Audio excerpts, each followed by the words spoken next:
Terima kasih. Selamat sore. Assalamualaikum warahmatullahi wabarakatuh. Perkenalkan nama saya Haidar Hendy Sanada dengan nomor presensi 24640024 dari kelas 4C. Dan pada hari ini saya akan menjelaskan tentang evaluasi kecelakaan lalu lintas pada ruas jalan Slamet Riyadi, Supriyadi di Kabupaten Jember. Yang pertama, saya akan menjelaskan yaitu Kabupaten Jember memiliki aktivitas transportasi yang tinggi karena berperan sebagai pusat ekonomi, pendidikan, perdagangan, dan pelayanan masyarakat di kawasan Tapal Kuda. Salah satu ruas jalan penting dalam mendukung mobilitas tersebut adalah Jalan Slamet Riyadi sampai dengan Jalan Supriyadi yang menghubungkan kawasan pemukiman, pendidikan, perdagangan, pusat kota, serta akses menuju jalan ruas utama lainnya. Tingkat lalu lintas di Jalan Slamet Riyadi Supriyadi tergolong cukup padat, terutama pada jam-jam sibuk ketika aktivitas masyarakat berlangsung secara bersamaan. Ruas jalan ini dilalui oleh berbagai jenis kendaraan, mulai dari sepeda motor, mobil pribadi, angkutan umum, hingga kendaraan yang berat. Permasalahan utama yang sering terjadi adalah rendahnya kewaspadaan pengguna jalan, khususnya pengendara sepeda motor, dan kedua jalan perlu dikaji sebagai lokasi yang berpotensi menjadi titik rawan kecelakaan atau black spot. Selanjutnya saya akan membahas materi yang singkat tentang sistem transportasi jalan. Yang pertama adalah sistem transportasi merupakan suatu kesatuan yang terdiri dari berbagai unsur yang saling berhubungan untuk mendukung perpindahan manusia, barang maupun jasa dari suatu tempat ke tempat lain. Dalam konteks jalan raya, sistem transportasi tidak hanya berbincang tentang kendaraan yang bergerak, tetapi juga mencakup prasarana jalan, pengguna jalan, aturan lalu lintas, serta pengelolaan lalu lintas agar perjalanan dapat berlangsung aman, tertib, lancar, dan efisien. Pada gambar ini dijelaskan menunjukkan bahwa sistem transportasi merupakan sistem yang saling terhubung dan bekerja secara bertingkat, mulai dari skala internasional, nasional, regional, hingga kota. Setiap tingkatan memiliki peran dalam mendukung mobilitas orang, barang, dan informasi. Pada tingkat kota, sistem transportasi dipengaruhi oleh lingkungan kota seperti kondisi ekonomi, sosial budaya, politik, teknologi, dan fisik wilayah. Faktor-faktor tersebut menentukan kebutuhan dan pola pergerakan masyarakat. Dan di dalam sistem transportasi kota terdapat 3 komponen utama yang saling berinteraksi, yaitu sistem kelembagaan sebagai pemerintah yang membuat kebijakan, regulasi, serta mengelola transportasi. Yang kedua, sistem kegiatan, yaitu aktivitas masyarakat seperti pemukiman, pendidikan, perdagangan, industri, dan jasa yang menimbulkan kebutuhan perjalanan, serta interaksi antar kegiatan yang menghasilkan pergerakan orang, barang, dan informasi sehingga membentuk arus transportasi di kota. Sistem transportasi kota bukan hanya tentang jalan atau kendaraan, tetapi merupakan hasil interaksi antara kelembagaan, aktivitas masyarakat, dan lingkungan kota. Oleh karena itu, perencanaan transportasi harus dipertimbangkan seluruh aspek tersebut agar tercipta sistem transportasi yang efisien, aman, berkelanjutan, dan mampu mendukung perkembangan kota. Selanjutnya terdapat komponen sistem transportasi. Yang pertama adalah fasilitas terminal, yaitu menyediakan infrastruktur dan fasilitas untuk kegiatan transportasi. Dengan penjelasan yaitu fasilitas terminal mendukung pengoperasian alat transportasi secara aman, nyaman, dan efisien. Yang kedua ada alat transportasi, yaitu sarana dan prasarana yang digunakan untuk pergerakan penumpang barang. Yang ketiga ada sistem pemeliharaan, yaitu menjaga dan merawat fasilitas, alat transportasi, serta lingkungan agar tetap andal dan aman digunakan. Dan yang terakhir adalah sistem manajemen, yaitu mengatur, mengendalikan, dan mengembangkan sistem transportasi secara efektif dan efisien. Pemeliharaan yang baik menyediakan data dan informasi untuk pengambilan keputusan manajemen. Selanjutnya ada keselamatan lalu lintas, yang merupakan upaya dalam penanggulangan kecelakaan yang terjadi di jalan raya yang tidak hanya disebabkan oleh faktor kondisi kendaraan maupun pengemudi, namun disebabkan pula oleh banyak faktor lain, menurut Direktorat Jenderal Bina Marga tahun 2006. Dengan kata lain, keselamatan lalu lintas bukan hanya tanggung jawab pengendara, tetapi juga dipengaruhi oleh beberapa faktor seperti kondisi jalan, kelayakan kendaraan, pengaturan lalu lintas, serta perilaku masyarakat di sekitar jalan. Keselamatan lalu lintas bertujuan untuk mengurangi kemungkinan terjadinya kecelakaan dan menurunkan tingkat fatalitas korban, serta menciptakan perjalanan yang aman bagi semua pengguna jalan. Faktor-faktor penyebab pelakon lalu lintas seperti pengemudi yang lengah, mengantuk, tidak terampil, mabuk, dan kecepatan yang tinggi, serta kendaraan seperti ban pecah, modifikasi oleh pengguna, kerusakan sistem rem, dan kerusakan sistem kemudi, dan sebagainya. Serta pada kondisi fisik jalan seperti persimpangan jalan sempit, akses yang tidak dikontrol atau dikendalikan, dan marka jalan yang kurang. Serta faktor lingkungan yaitu lalu lintas campuran dan faktor cuaca seperti gelap, hujan, dan kabut asap. Selanjutnya, Klasifikasi kecelakaan lalu lintas dapat dikelompokkan berdasarkan jenis, bentuk, kejadian, atau akibat yang ditimbulkan. Pengelompokan ini penting agar proses analisis kecelakaan menjadi lebih mudah dan rekomendasi penanganannya dapat disesuaikan dengan jenis masalah yang terjadi. Yang pertama yaitu golongan laka lalin, seperti laka lalin ringan, laka lalin sedang, dan laka lalin berat. Serta proses terjadi laka lalin seperti laka tunggal, laka ganda, dan laka beruntun. Serta terdapat beberapa karakteristik laka lalin seperti angel ra, rear end, side swept, head on, backing, pedestrian, hit and run, out of control, serta tingkat keparahan laka lalin seperti meninggal dunia, luka berat, serta luka ringan. Selanjutnya saya akan menjelaskan tentang black spot. Black spot adalah lokasi atau titik tertentu pada jaringan jalan yang memiliki jumlah kejadian kecelakaan tinggi dalam periode waktu tertentu dibandingkan dengan lokasi lain. Dalam bahasa Indonesia, black spot sering disebut sebagai titik rawan kecelakaan atau lokasi rawan kecelakaan. Secara sederhana, black spot dapat dipahami sebagai titik yang bermasalah dalam sistem transportasi jalan. Permasalahan tersebut dapat berasal dari kondisi jalan, perilaku pengguna jalan, kondisi kendaraan, lingkungan sekitar, atau kombinasi dari beberapa faktor tersebut. Selanjutnya, karakteristik lokasi rawan kecelakaan dapat dibagi menjadi 5, yaitu frekuensi kecelakaan berulang, yang mana suatu lokasi dapat disebut rawan apabila kecelakaan terjadi lebih dari sekali dalam periode tertentu. Yang kedua adalah volume lalu lintas yang tinggi. Semakin padat arus kendaraan, semakin besar kemungkinan terjadinya konflik antar kendaraan. Selanjutnya adalah karakteristik ketiga, yaitu campuran jenis kendaraan yang beragam. Jalan yang dilalui sepeda motor, mobil, bus, dan truk besar memiliki risiko lebih tinggi karena setiap kendaraan memiliki karakteristik gerak yang berbeda. Selanjutnya, karakteristik keempat adalah kondisi jalan yang kurang mendukung, seperti bergelombang, marka tidak jelas, serta kurang rambu dan penerangan, dan tidak adanya pengendalian akses. Dan karakteristik kelima adalah banyak akses keluar masuk dari lingkungan sekitar, seperti gang desa atau jalan lokal yang langsung terhubung dengan jalan utama, dan dapat menimbulkan konflik lalu lintas apabila kendaraan masuk atau menyeberang tanpa berhenti dan memperhatikan arus kendaraan utama. Selanjutnya, parameter identifikasi black spot dapat dibagi seperti konsentrasi kecelakaan yang tinggi, yaitu jumlah kecelakaan tinggi dalam periode tertentu dapat dikategorikan sebagai lokasi rawan. Yang kedua, pola berulang dan penyebabnya jelas. Yang ketiga, periode waktu tertentu. Yang keempat adalah batas geografis fisik. Selanjutnya adalah metode identifikasi black spot. Identifikasi 15 atau sekurang-kurangnya 10 lokasi kecelakaan bila memungkinkan atau kurang dari 10 lokasi kecelakaan terburuk dilakukan berdasarkan frekuensi kecelakaan tertinggi. Jadi data kecelakaan selama 3 tahun berturut-turut atau sekurang-kurangnya 2 tahun berturut-turut.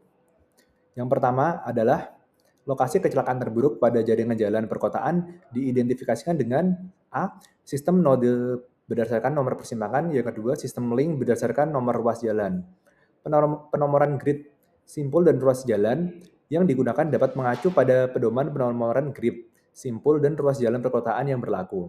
Selain itu, sistem 3L menyediakan fasilitas identifikasi node, ruas, dan sel yang berlaku khusus pada aplikasi tersebut. Yang kedua adalah lokasi kecelakaan pada ruas jalan antar kota. Untuk mengeluarkan lokasi ruas jalan terburuk pada jalan antar kota dapat dilakukan dengan sistem nomor ruas dan kilometer melalui perangkat lunak sistem 3L. Yang ketiga adalah teknik pemeringkatan lokasi, yaitu alternatif selain frekuensi dapat dilakukan dengan tingkat kecelakaan dengan pendekatan tingkat statistik, kendali, dan mutu, seperti perhitungan tingkat kecelakaan lalu lintas untuk lokasi persimpangan, serta perhitungan tingkat kecelakaan untuk ruas jalan. Hal tersebut dapat dihitung dengan beberapa rumus. Yang kedua adalah pembobotan nilai kecelakaan. Hal ini diidentifikasi lanjut jika diperlukan dengan penentuan lokasi rawan kecelakaan menggunakan statistik kendali mutu sebagai control chart UCL atau upper control limit, serta pemeringkatan dan pembobotan tingkat kecelakaan menggunakan konversi biaya kecelakaan jika diperlukan.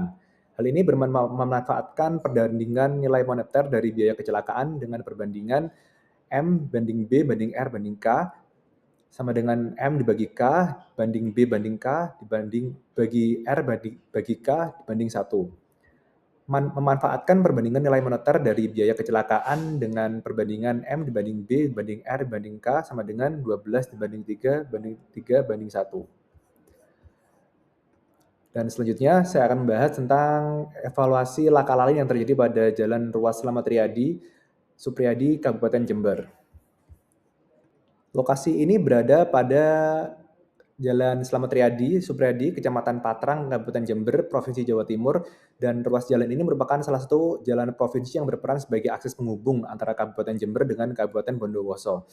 Berdasarkan data dalam penelitian ini, Jalan Slamet Riyadi sampai Supriyadi memiliki panjang total sekitar 3,4 km dengan tipe jalan 2 dibagi 2 UD atau jalan dua arah, dua lajur, dan tidak terbagi oleh median atau pemisah jalan. Tipe jalur dua lajur tanpa median 2/2 UD memaksa interaksi langsung antar arah dan melipat gandakan risiko saat volume kendaraan naik.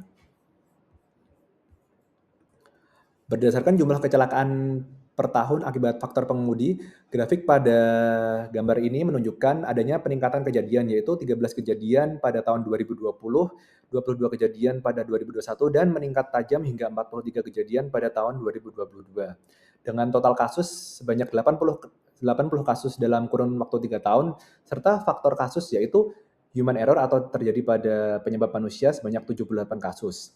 Kecenderungan kasus karena kecelakaan ini melonjak drastis lebih dari 300% dalam 3 tahun, yang merupakan kesalahan pengemudi seperti melanggar marka dan kurang konsentrasi. Hal ini merupakan pemicu utama kecelakaan lalu lintas pada Jalan Slamet Riyadi hingga Supriyadi di Kabupaten Jember. Selanjutnya, identifikasi black spot pada Jalan Supriyadi hingga Slamet Riyadi di Kabupaten Jember. Zona merah terpusat di kilometer 29 plus 000 hingga kilometer 30 plus 000. Total insiden yaitu 31 dan tertinggi di seluruh ruas jalan. Dengan skor risiko AEK 165 dan hal tersebut merupakan hal tertinggi karena batas aman atau UCL-nya adalah 134,49 dan status CUSUM positif atau 7,67, yang hal ini menunjukkan akumulasi bahaya. Secara statistik, AEK lebih besar dari UCL, dan analitik CUSUM segmen 1 km di Jalan Slamet Riyadi kilometer 29 plus 000 hingga 30 000 berstatus darurat keselamatan. Hal ini memungkinkan untuk pemerintah akan bertindak lebih lanjut untuk menangani masalah yang akan membahayakan masyarakat di Kabupaten Jember. Selanjutnya, mengapa segmen di jalan ini berbahaya? Yang pertama, didominasi oleh 97,5% perilaku mengemudi dari manusia yang kurang, yaitu faktor-faktornya menerobos lalu lintas, menyalip pada garis marka utuh, parkir liar di bahu jalan, serta kurangnya antisipasi objek di depan. Serta defisit infrastruktur jalan yang kurang seperti faktor-faktor warning light persimpangan yang mati, khususnya di kilometer 29 hingga 750, minim rambu batas kecepatan dan penerangan, serta ketiadaan fasilitas pelindung pejalan kaki atau zebra cross. Pelanggaran lalu lintas oleh pengemudi diperparah oleh absennya infrastruktur pengaman pasif yang harusnya mencegah manuver fatal tersebut. Selanjutnya, beberapa solusi intervensi fisik. Yang pertama adalah memberikan batas kecepatan 50 hingga 60 km per jam, sehingga memberikan waktu reaksi ekstra bagi pengemudi. Yang kedua, memperpanjang marka solid, yaitu mencegah pengendara jalan manuver ilegal, U-turn, dan menyalip sembarangan, serta khususnya di tingkat Taman Makam Pahlawan. Yang ketiga, dapat merevitalisasi warning lights atau lampu bahaya, serta mengaktifkan kembali lampu di persimpangan kritis pada kilometer 29. Serta yang keempat adalah penambahan zebra cross dan trotoar, yaitu melindungi pejalan kaki dari risiko fatal. Selanjutnya, solusi intervensi non-fisik, yaitu yang pertama adalah kita dapat melakukan edukasi publik, yaitu sosialisasi kendaraan, kesadaran, kewaspadaan, fokus menekan angka tabrak manusia atau pejalan kaki. Yang kedua adalah rekayasa spasial, yaitu pengaturan ulang titik putar balik dan penertiban akses keluar masuk atau mengurangi konflik tabrak samping. Serta yang ketiga adalah penegakan hukum, yaitu pengawasan intensif terhadap larangan parkir di bahu jalan dan pelanggaran garis marka utuh. Infrastruktur yang baik akan gagal jika tidak diikuti dengan kepatuhan pengguna lalu lintas. Yang terakhir adalah kesimpulan. Kerangka keselamatan yang komprehensif. Penanganan black spot pada kilometer 29 hingga 30 bisa parsial. Yang pertama dijelaskan pada gambar yang pertama yaitu pilar 1, berfungsi mengarahkan batas toleransi jalan, yaitu dengan cara infrastruktur lebih responsif seperti penanganan dan perbaikan rambu, marka fasilitas pejalan kaki, serta intervensi perilaku yang terdapat pada pilar 2 untuk memastikan batas tersebut tidak dilanggar, yaitu dengan cara mensosialisasikan kepada masyarakat tentang rekayasa lalu lintas serta penegakan hukum yang lebih tegas serta aturan serta edukasi untuk masyarakat agar tidak melanggar lalu lintas serta berpedoman pada kelayakan fungsi kendaraan masing-masing. Prioritas aksi gabungan antar dinas berhubungan dan Satlantas diperlukan segera untuk memutus tren eskalasi korban jiwa di Jalan Slamet Riyadi hingga Jalan Supriyadi Kabupaten Jember. Hal ini dapat menjadikan Jalan Slamet Riyadi hingga Supriyadi menjadi lebih selamat, berkeselamatan, serta lebih aman agar terhindar dari berbagai macam kecelakaan lalu lintas di masa depan. Sekian dari saya. Terima kasih. Mohon maaf apabila ada tutur kata kesalahan. Wassalamualaikum warahmatullahi wabarakatuh.